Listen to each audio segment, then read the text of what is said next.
Welcome students to our class on working class movement in Indian politics or the role of trade unions in Indian politics since independence.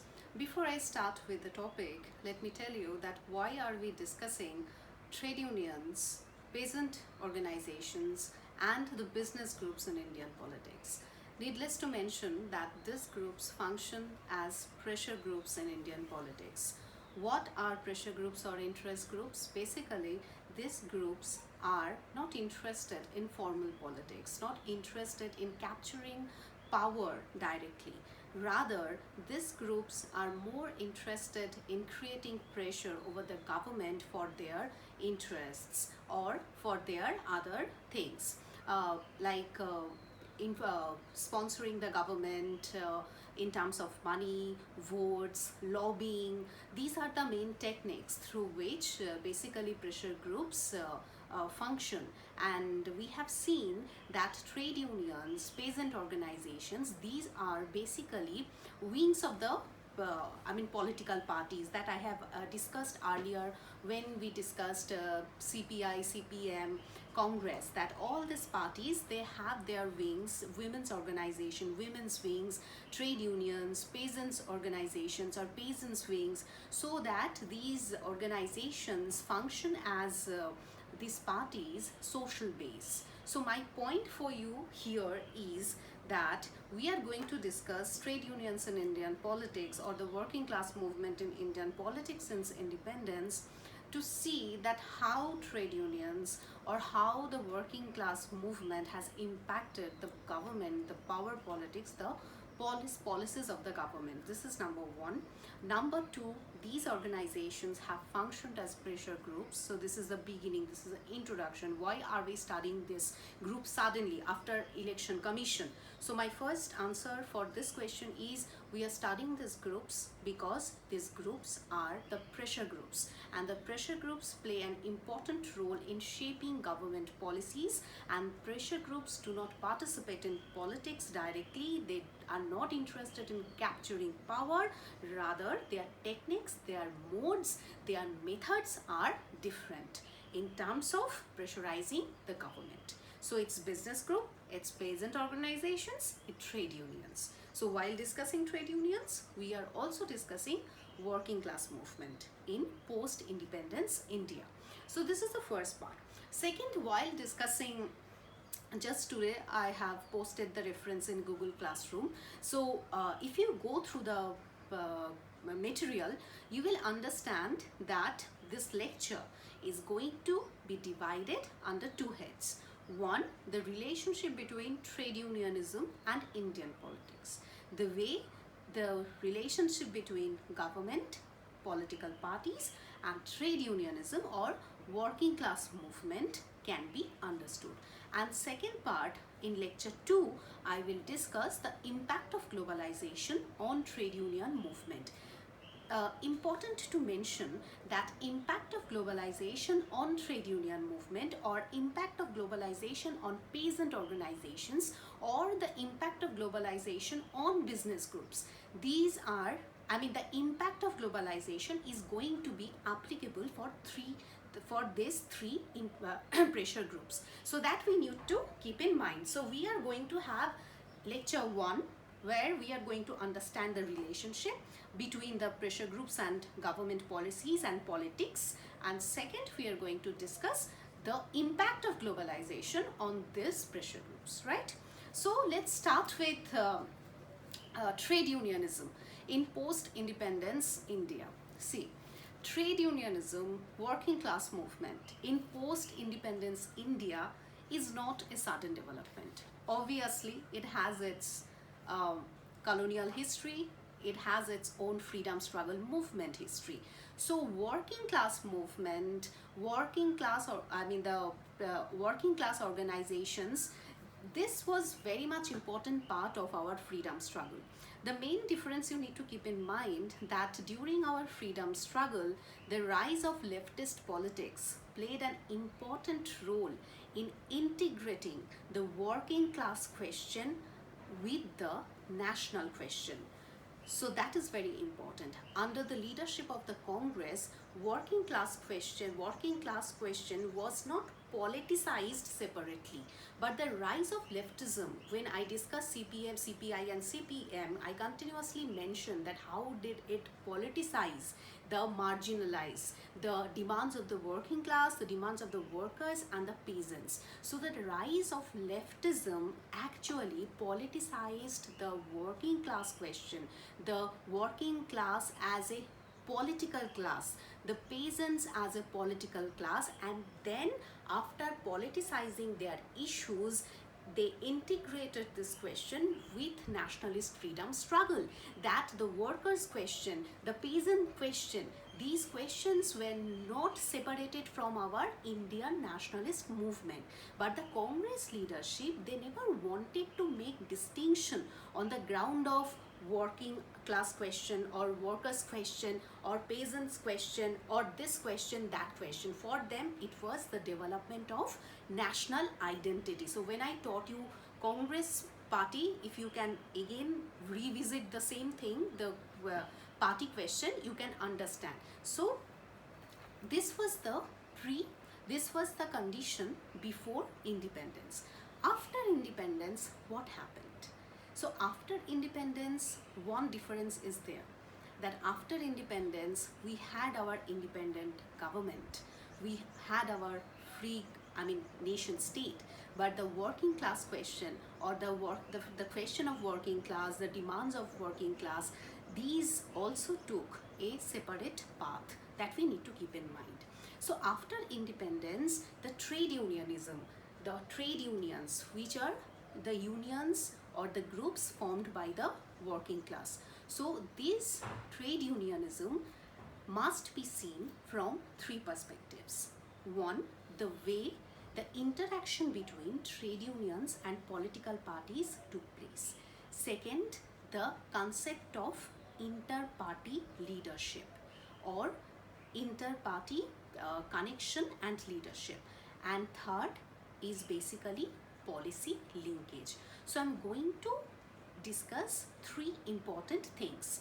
One is related to the relationship between trade unions and political parties. Second is inter-party and trade union leadership. And third, policy linkage. So what is trade unionism? Obviously, after independence, all the national political parties like the CPI, CPM, Congress, Bharatiya Janata Party, all had their trade unions. If you come to the page 49, you can see that AITUC CPI's first trade union that was founded in 1920. Then you can see INTUC, INC, Indian National Congress first trade union that was founded in 1947. Then you can see HMS, all this C2, CPM's trade union that was founded in 1970 after the split. Okay, so one thing you should keep in mind, that the role of Communist Party, the role of leftism remained very, very important in politicizing the working class question and the peasant question, even after independence, obviously. So how do we look at this political party and trade union relationship? After independence, all these political parties, they had their trade unions, right? As I have mentioned earlier, trade unions, peasant organizations or business groups, they are also the basis of social basis of this political party. So they gather, they generate legitimacy for the political party at societal level. So how this relationship can be understood? This relationship can be understood through the concept of political unionism. What is political unionism? The political unionism is the relationship between political parties and trade union. How this political unionism takes place? When a political leader joins the trade union, then political unionism takes place, or the vice versa. Any leader or member from a particular trade union joins a particular political party, obviously it happens that the relationship between trade union and the political party, that becomes very strong in terms of policies, in terms of ideologies, etc. If it also happens that there are some independent trade unions. So when a member from independent trade union, not affiliated to government organization, when a member from independent trade union join the political party, there is political unionism. So political unionism is a relationship between political parties and trade union. So whenever there is an exchange between these two, political unionism takes place. So the moment political unionism takes place, two things happen. One is policy linkage. It means what? That if a particular political party has its wing, has its trade union, obviously the trade union will always follow the ideology and programs of the political party. So if you look at CPI's AITUC or C2, they always will follow their mother body's policy and ideology. That is the reason Communist Party's trade unions have always followed the policy of strike, always followed the policies of militant trade unionism, the policy of Bandh. So this is called policy linkage. So there is an integral relationship between party and the trade union. What is the next thing? It's called interlocking leadership. Interlocking leadership, I have already mentioned the term in the beginning. It's again kind of inter-party and union, exchange of inter-party and trade union leadership. So if a particular political leader joins the trade union, that party's trade union, or vice versa, then it's called interlocking leadership. So actually the point is that if you look at trade unionism, and the two dimensions of trade unionism are policy linkage and interlocking leadership. It highlights an integral relationship between political parties and its trade unions. It's highly political, it's highly interrelated. There are some independent trade unions also, but generally this political unionism plays very important role for vote bank policies. So that you need to keep in mind, that the main objective behind political unionism is vote bank policies. So that is the reason all trade unions follow the ideology, policy and principles of their mother organization. So Congress's or BJP's trade union will never follow or do something which is totally against the ideology or program of the party. Now is it clear that interrelationship between policies and leadership, that constitutes the notion of political unionism, and the relationship between political parties and trade unionism can be understood through political unionism. That is the reason we are studying this role of trade unionism in post-independence India, to understand the nature of political unionism.